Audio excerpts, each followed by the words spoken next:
We're facing a hung parliament here in the United Kingdom.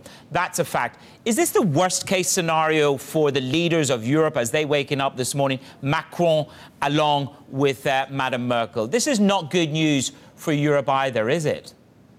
No, it's not good news, I think, for anyone. I think the situation is quite messy. It's very complicated. It's not very stable. And that's why I think it's time for everyone to regroup. We need to sort of count to 10 and figure out how to take things forward. Obviously, the burden of proof lies in the UK, and the UK has to sort itself out first before Europe can make a move. But I can guarantee you that in a lot of European capitals, including Brussels this morning, there's a lot of thinking going on, and it'll be interesting to see who comes out first and says what. I think it's going to be quite diplomatic.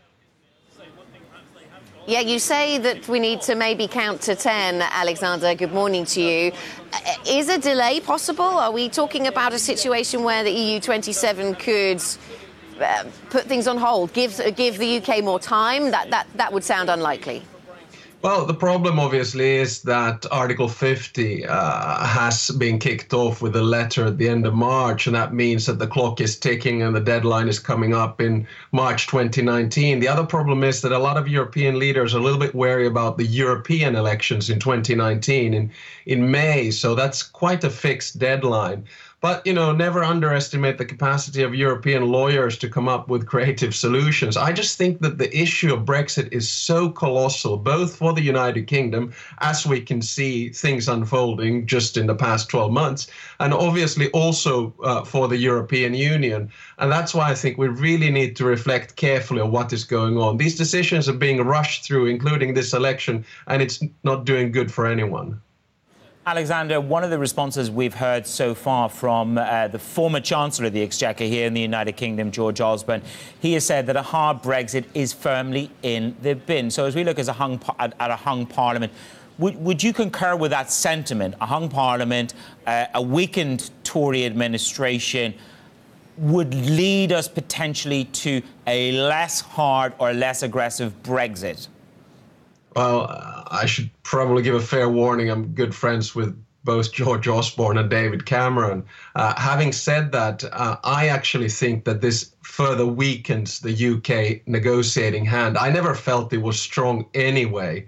I think the negotiating cards are all in the hands of the EU27 and of the European Commission, because at the end of the day, you just have to decide on two things with Brexit. One is the date, and the other one is the bill that should be footed. That's why I think it was very wrong of Theresa May to say that no deal is better than a bad deal. That's simply an empty threat. I mean, it sort of reminds me, to be quite honest, of child minding. You don't tell a child that you will punish them with something that you can't do. So if you're driving down a highway and the kid is screaming in the back seat, you don't say that I'm going to stop the car and let you out, because the kid is not stupid.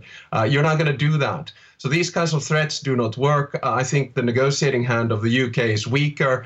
And I do agree with George Osborne that hard Brexit is now, fortunately, less likely than what it was 24 hours ago.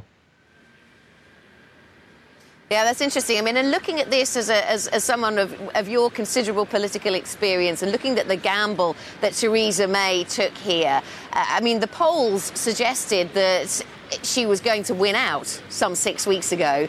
She clearly has found out that the answer has been something that she didn't want to hear. She got the results she didn't want. So, I mean, a mistake perhaps in hindsight. But do you have any words to reflect on the political gamble that she took?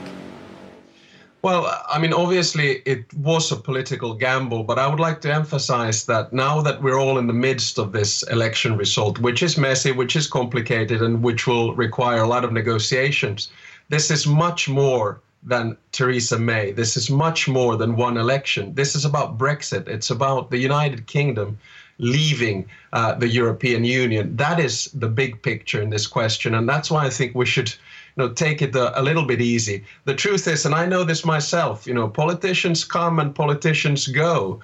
Democracy survives and decisions are made. But the big decision that the UK has decided and is still reflecting on it is Brexit. And that's what this election was all about. Yes, it was a tactical mistake, but now you have to live with it.